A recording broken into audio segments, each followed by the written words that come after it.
박진석은 고성애의 배신에 분노하며 이혼을 거부하고 그녀의 재산과 퇴로를 하나하나 차단했습니다. 법적으로는 부부로 묶어둔 채 현실에서는 아무것도 할 수 없게 만들어버리는 선택이었죠. 밑바닥까지 추락한 성인은 다시 변호사를 찾아 반격을 준비하지만 이미 진석이 촘촘하게 쳐놓은 거미줄을 빠져나오기는 쉽지 않아 보입니다. 진석은 이혼도 해주지 않고 모든 걸 들어준 채 그녀의 손발을 묶는 잔인한 벌을 내립니다.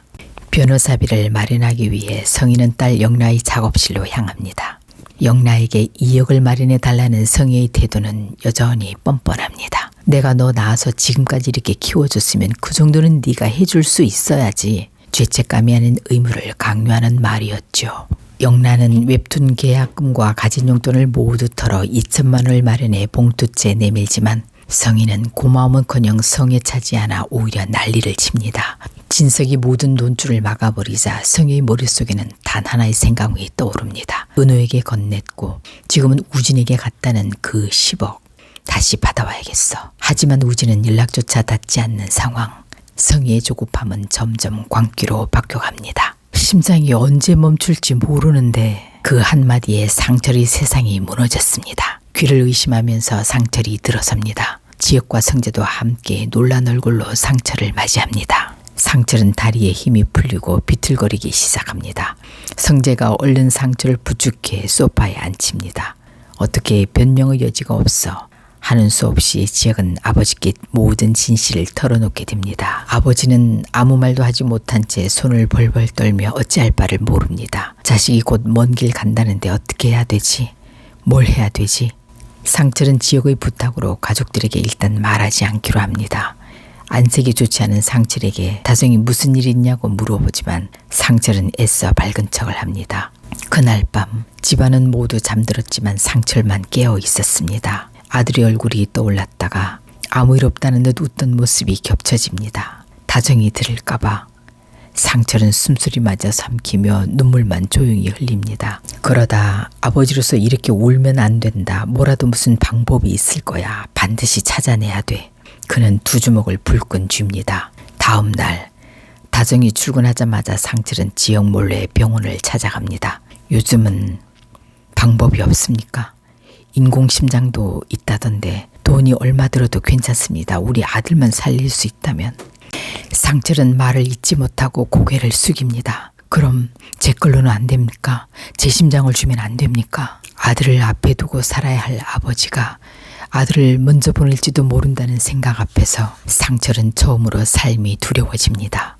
집으로 돌아가는 길 아무 일 없는 얼굴로 장바구니를 들고 상철은 놀이터 벤치에 앉습니다. 아이들 웃음소리 사이에서 상철은 혼자 무너지고 있습니다. 한편 은호는 지역의 변해버린 행동 앞에서 홀로 상처를 받고 있습니다. 불과 며칠 전까지만 해도 자신을 바라보던 눈빛은 한없이 다정했는데 이제는 눈도 제대로 마주치지 않고 대표가 사내 연애를 하는 것은 옳지 않은 것 같다며 선을 긋는 지역의 태도가 도무지 이해되지 않았습니다. 은호는 혹시 자신이 그동안 다가오는 마음을 너무 밀어내기만 한 건 아닌지 괜히 튕기다 지역을 떠나게 만든 건 아닐지 혼자서 수없이 되뇌며 스스로를 자책합니다. 마치 지금 붙잡지 않으면 정말로 멀어질 것만 같은 불안이 은호의 마음을 조급하게 흔들고 있었습니다. 그러던 중 지혁이 자리를 잠시 비운 사무실에서 문이 살짝 열려있는 것을 본 은호는 잠시 망설이다가 조심스럽게 안으로 들어섭니다. 정리되지 않은 책상 위에는 약봉지들이 아무렇게나 흩어져 있었고 그 아래 접힌 채 놓여있던 병원 서류 한 장이 은호의 눈길을 멈추게 합니다. 서류는 접혀 있었지만 제목만큼은 숨겨지지 않았습니다.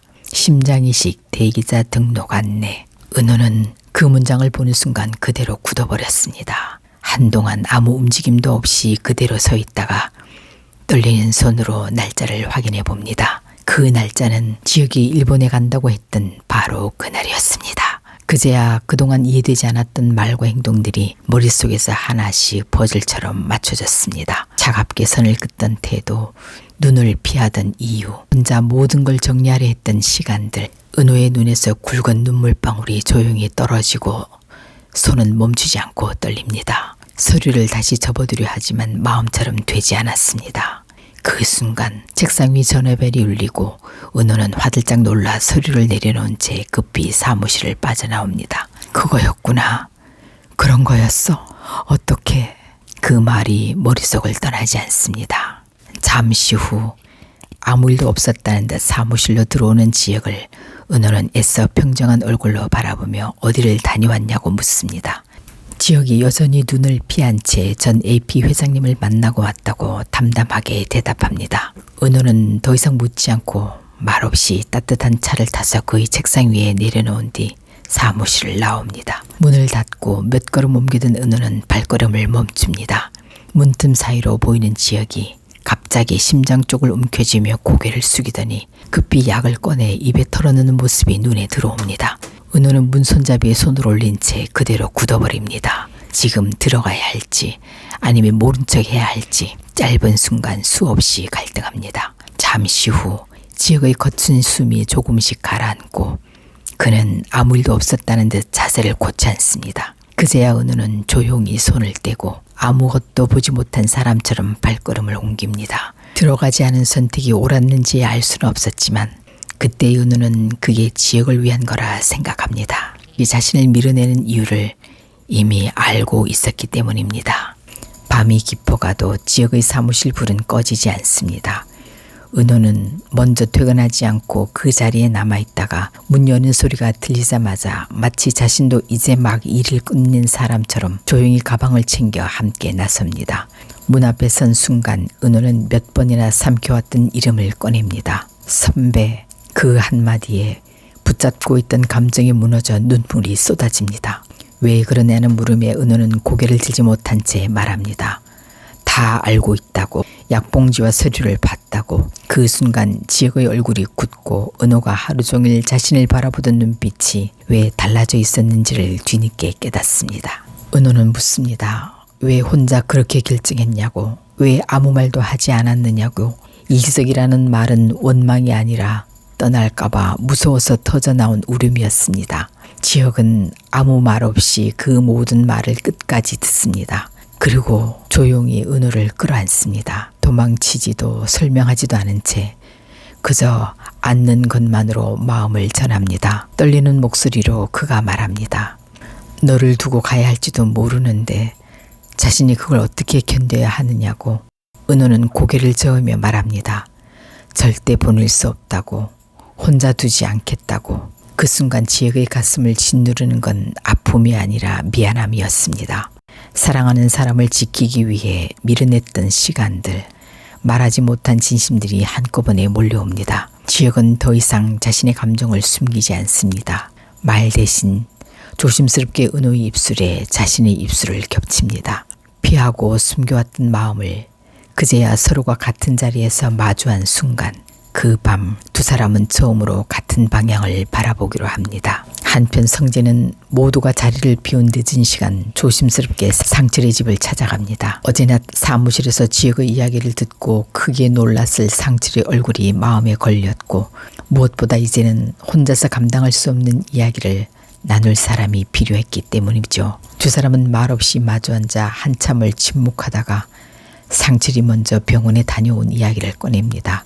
성재는 고개를 떨군 채 이식 대기자 명단에 대해 여기저기 알아보고 있다고 말합니다. 누구도 쉽게 희망을 말하지 못한 채 두 사람은 같은 이름 하나를 두고 같은 두려움을 품습니다. 결국 상철의 눈에서 눈물이 먼저 떨어지고 성재도 더는 참지 못한 채 함께 울음을 터뜨립니다. 지역을 지켜주지 못했다는 자책과 해줄 수 있는 게 아무것도 없다는 무력감이 방 안을 가득 채웁니다. 그때 밖에 나갔다 돌아온 수빈은 방문 틈 사이로 두 사람의 모습을 보게 됩니다.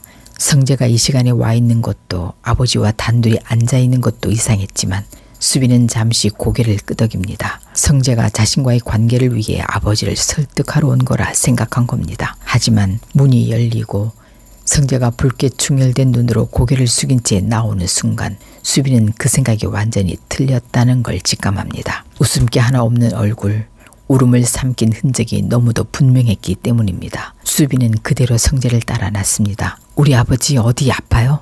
대답을 피하는 성재를 붙잡고 말하라며 울먹이며 다그칩니다. 결국 차 안에 앉은 성재는 더 이상 숨길 수 없다는 걸 깨닫고 모든 사실을 털어놓습니다. 수빈은 그 말을 듣는 순간 그대로 무너져 울음바다가 됩니다. 성재는 수빈을 달래며 말합니다. 지금은 모르는 척 해야 한다고. 그래야 지혁을 도울 수 있다고. 자주 들여다보고 힘든 건 없는지 도와줄 건 없는지 살펴보라고. 수빈은 눈물을 닦으며 고개를 끄덕입니다. 그날 밤 수빈은 처음으로 때론 아무 말도 하지 않는 것이 누군가를 지키는 방법이 될 수 있다는 걸 생각하게 됩니다. 지혁의 상태는 점점 위태로워지고 이식대기자 명단에 이름은 올랐지만 기약은 없습니다. 모두가 마음의 준비를 하고 있던 어느 날 박진석에게 병원에서 전화가 걸려옵니다. 조건이 맞는 심장이 나왔다는 연락이었습니다. 기증자는 강남 스페셜병원에 입원해 있던 한 젊은 환자. 사고 후 회복이 어려워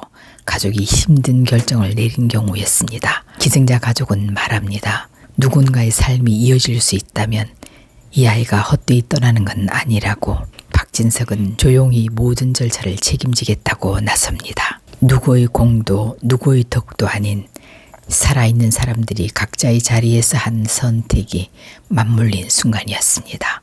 수술 당일 은호는 수술실 앞에서 손을 모은 채 기도하고 성재와 수빈, 상철, 다정 그리고 박진석까지 같은 공간에서 같은 마음으로 기다립니다. 긴 시간이 흐르고 의사의 한마디가 울립니다. 수술은 잘 끝났습니다.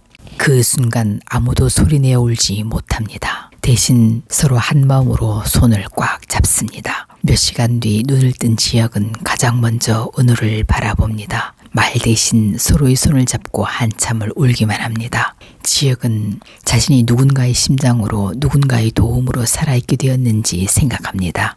그리고 고개를 숙여 조용히 말합니다. 자신은 두 번의 삶을 사는 사람이라고. 두 사람의 몫을 살아야 한다고. 그래서 더 행복해야 한다고. 시간이 흘러 지혁은 회복하고 다시 회사로 돌아옵니다. 박진석은 더 이상 대표가 아니라 지혁을 믿어주는 어른으로 남습니다. 상철은 박진석에게 고개 숙여 감사 인사를 하고 박진석은 웃으며 말합니다. 이제는 우리가 감사받을 사이가 아니라 가족이 될 사이라고. 그렇게 성재와 수빈의 결혼 이야기도 자연스럽게 이어집니다. 이식으로 이어진 생명, 선택으로 이어진 인연, 누군가의 끝이 누군가의 시작이 되었던 이야기. 그렇게 지혁은 살아남았고 이 드라마는 조용하지만 단단한 해피엔딩으로 마무리됩니다.